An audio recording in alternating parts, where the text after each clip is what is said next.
Hello, my beautiful people. I don't feel that upbeat, but I will try and remain upbeat throughout this episode. And I also don't feel very inspired to do this episode, but I feel like it's gonna help me. So if it will help anyone else out there, then I am happy. My question, very spiritual question, lately was, shall I text him first, or shall I initiate something rather first? And I've been trying to reason this way or another, different scenarios in my head were going through my head, and I was looking for some signs outside. Sometimes these are the signs that we ask ourselves, shall I do this or shall I do that? And these signs are only visible or understandable by us. So, for example, one sign that I got, so when I asked, shall I initiate something with this person, this guy, I saw straight away arrow pointing forward. So to me, it just meant just go forward, meaning don't do anything, just go forward as you do. That's what it meant. And it could have meant anything, but the thing to know is, you see the sign, and the first thing that comes to your mind, what this sign means to you, because it's going to be a combination of your intuition and your understanding, and also your feelings or your emotions. That's how it works. So this arrow, so it was a sign of no. The other one was, like, go forward, don't do anything right now. It's not like don't text or text, just move. And that's what I've been actually doing whole day. I've been moving around, I've been working on myself, for myself. I was just in constant movement, so that it's almost as if, now I'm thinking about it, as if I was running away from being stuck in something and then making this decision. I am not going to say wrong or right decision. It's just a decision that you make, and it's going to take you somewhere. You probably are supposed to be there anyway, and sometimes is relearning a painful lesson, or going through the same pattern that you used to go over and over again, because you just need to repeat this pattern again, because you just haven't learned, or I haven't learned. So now going through those relationships, or maybe like a beginning, not even relationships, but dating, or meeting people, I recognize my old patterns, or the patterns that are just woven in me, the patterns that I grew up with, and the patterns that I repeated so many times over and over and over again in different sort of calibrations, to the different extents. Some of them I just went all the way this way, or all the way that way, and I kind of know how everything works, so I can withdraw from doing something because of my experience. But also, what's helping is the tools such as really consoling your inner child. So when I am starting to feel rejected, what I was doing yesterday, because at that point I didn't have anyone close to me to do that, because otherwise I would ask, if just happened that the friend was around me, I would just ask my friend. But you can do it yourself very easily. You just wrap your own arms around you, and you just do whatever. It can be like a little taps, or it can be just squeeze tightly, or it can be like a little patting. And I was just saying, it's all right. You are safe. I am safe. I am loved. It's all right. And I was saying, I'm gonna be with you all the time. I am here with you, little Hannah, because that's what your inner child is. Little Hannah, I am here with you. You are safe. You are loved. Or I was saying, I am safe. I am loved. And sometimes, and I know it kind of might sound a little bit, I don't know, childish or not grown up enough, but that's what helped. And for this moment, when I really wanted to be nourished like that, it did help. It didn't resolve the situation. It didn't make me less hurt, but it did help in a way that for that moment, for that 5 minutes, I was able to go through this emotions, through this feeling of rejections or fear of loneliness, maybe everything that we can experience when we see the situation or the romantic situation or someone that we felt we had connection with, and it kind of is not going where we were hoping it to go. And also with this, I observe myself and I see how quickly I tend to romanticize things, or how quickly, because I am so happy, because I seek, and every one of us, not only I, but because I seek special connections, and I don't get them very often. I am quite, when I get connection with people, I usually feel like I choose it. It's not to say that it's a super right choice. I think in my choices, I still am being guided by a specific thing. And to be honest, this is something that does say in my astrology, in my chart, that I don't remember what I have in which house, probably some Pluto or Neptune or whatever there is. I don't remember. But something that says that I tend to look for very quirky people or quirky relationships. So people that are a bit different, a bit strange, a bit unusual.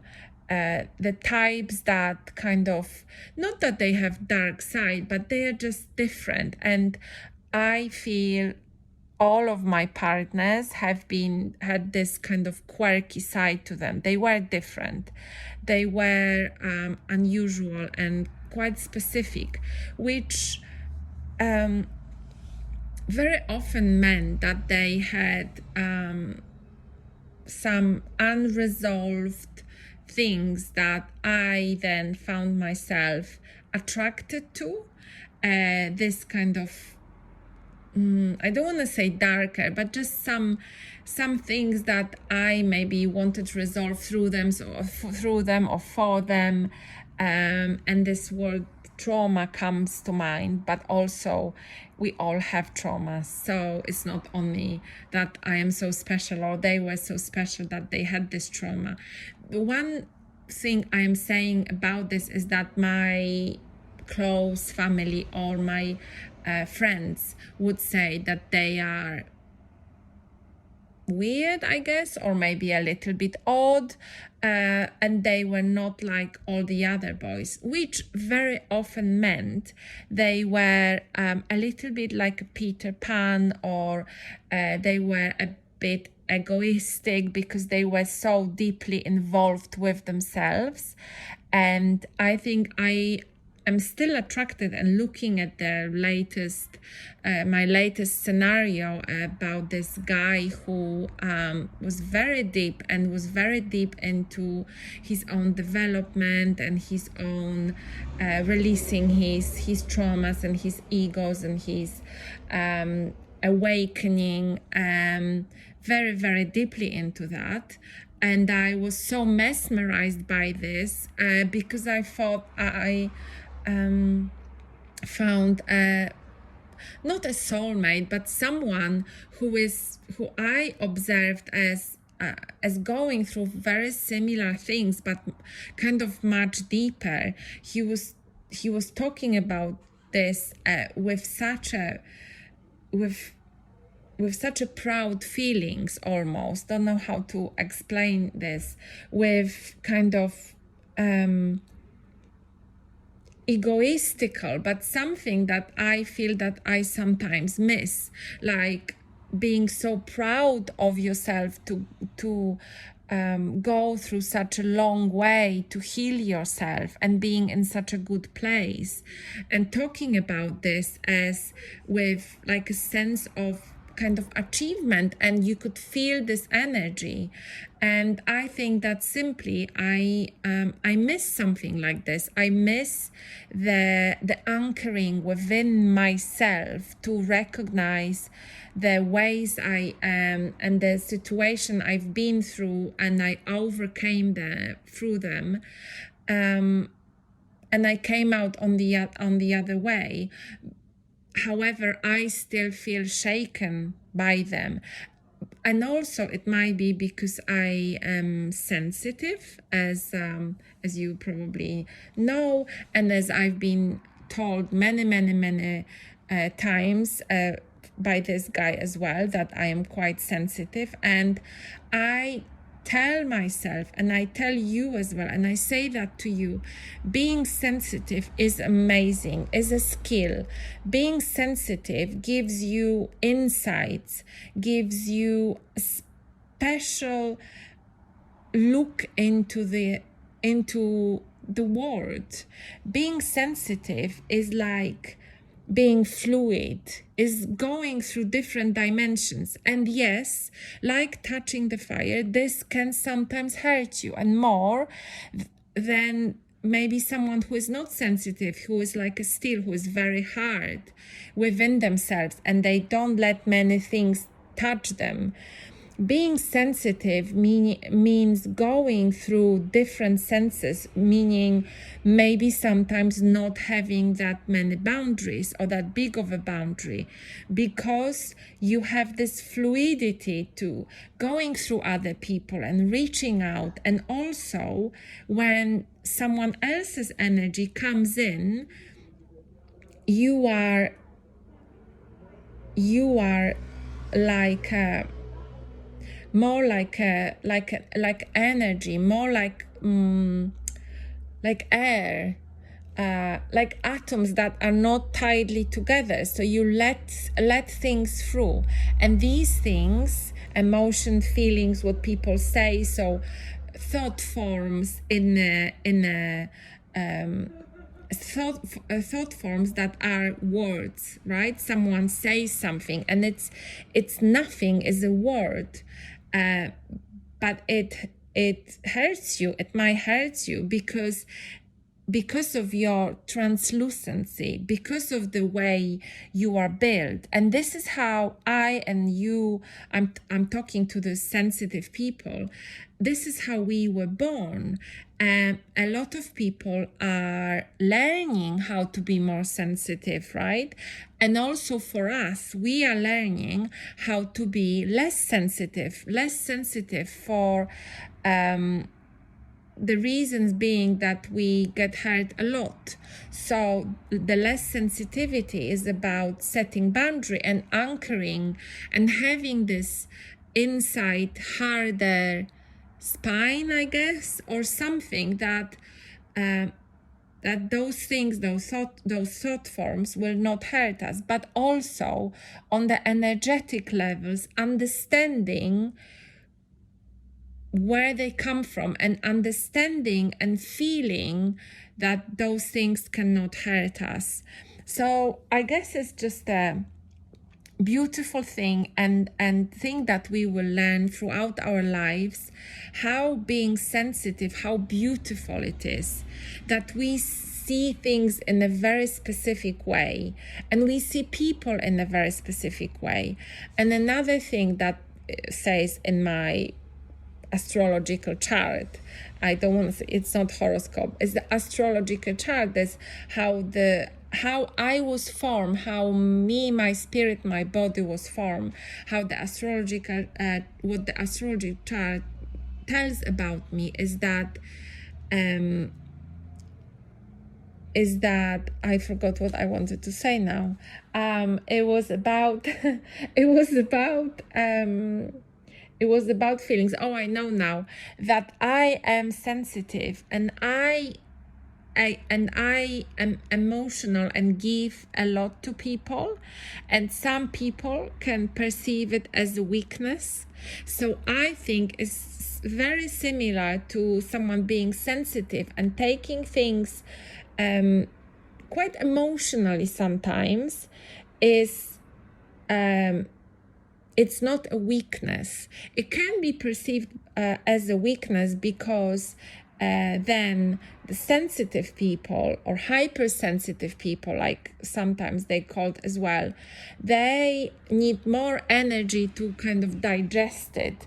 And a lot of things are moved by the things that are happening, what people tell us or say to us, how people behave, or even, for me, it's even like seeing a homeless person or something like this, or seeing a beautiful child. It could go either both directions. But also for me, I got so moved. I just saw a flock of birds going away to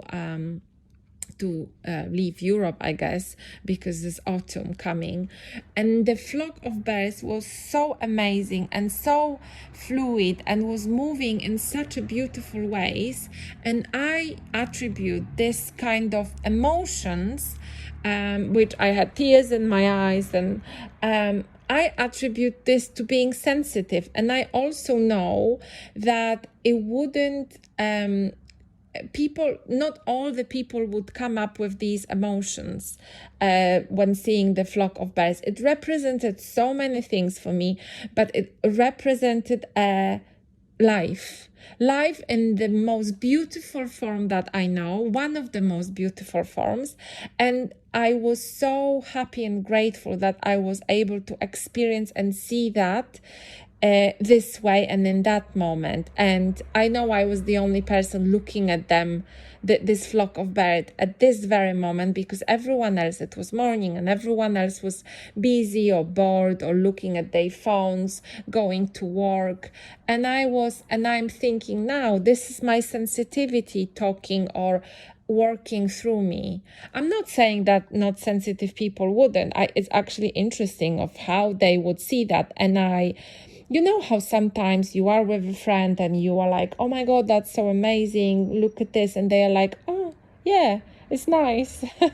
So I guess it's one of those things. And also obviously it works different ways. So how many times my brother would come to me with a song and he would be like, this song is so amazing. And he would play it for me. And I just say, yeah, it's nice. It does not bring the same feelings for me as it does for you. So I guess this is different as well, but appreciate your sensitivity. And also understand that some things are going to be harder. But also, I wouldn't want to not be sensitive. I think my life would be totally different if I wasn't sensitive, obviously. But I feel, in what my intuition and what I think would happen, it wouldn't be as full or deep, maybe. And sometimes it's much easier to go through life not going deep. Because going deep hurts. Going going full throttle and even deeper, this bloody hurts.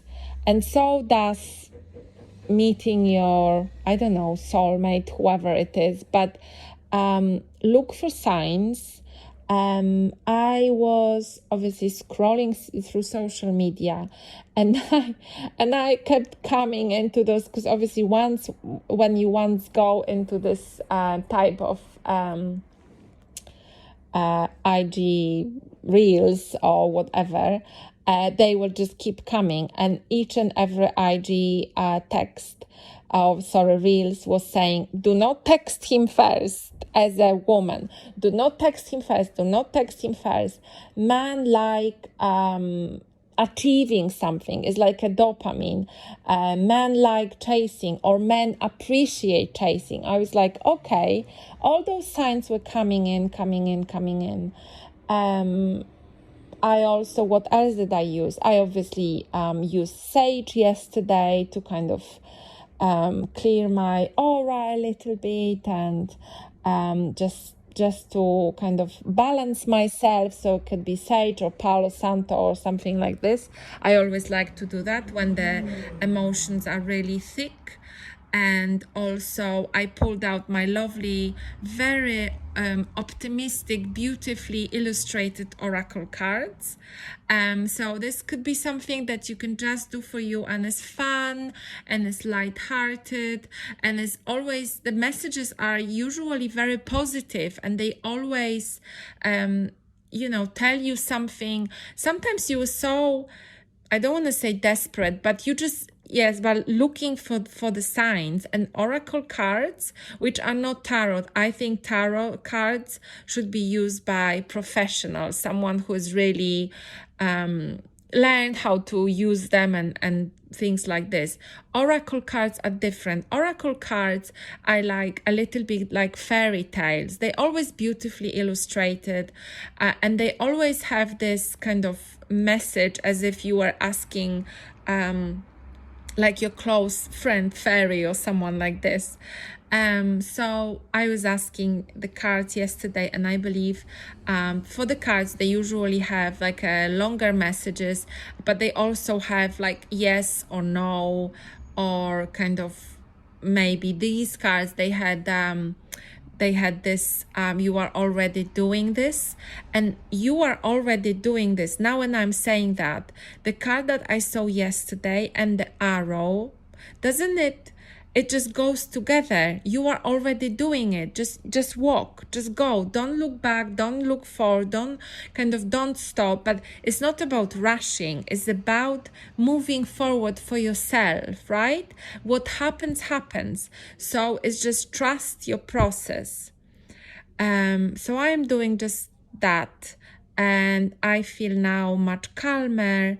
I also had some energetical clearing done, which is very good, because the new moon is coming, a new moon eclipse on this Friday, I believe, or Saturday, which is amazing for new beginnings, and so that all goes very well.